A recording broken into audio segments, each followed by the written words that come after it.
Expect the Honor Magic V6 to be the center of today's biggest events that celebrate style, sportsmanship, and more.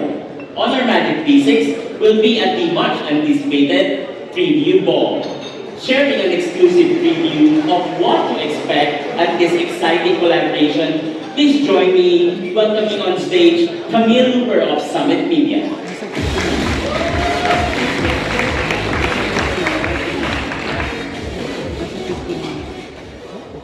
Good evening, everyone. So first and foremost, congratulations to Honor Philippines on the successful launch of the Honor Magic V6. And it is also my pleasure to officially announce that Honor Magic V6 is one of our official partners for this year's Preview Ball 2026.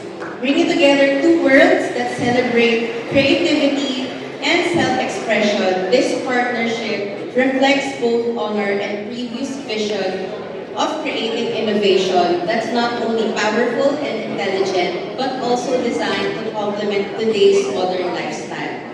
As Preview Ball 2026 brings together the brightest names in fashion and culture, Honor Magic V6 will be there to capture the beauty and the magic of every moment. So once again, congratulations to Honor Philippines.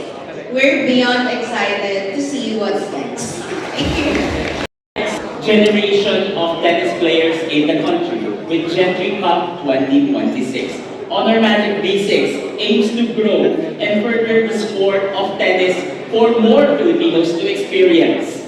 There will be championships for men's, women's, and even juniors in singles and doubles. That is a total of 10 days of tennis tournament, enriching everyone to have a better experience and live the spirit of tennis in the Philippines. Who knows, we might even see the next Alex Diaga in the tournament, right? Ladies and gentlemen, the latest quotable prompt are the Honor Magic V6. This device is ready to unfold its magic soon for only 119,999 pesos.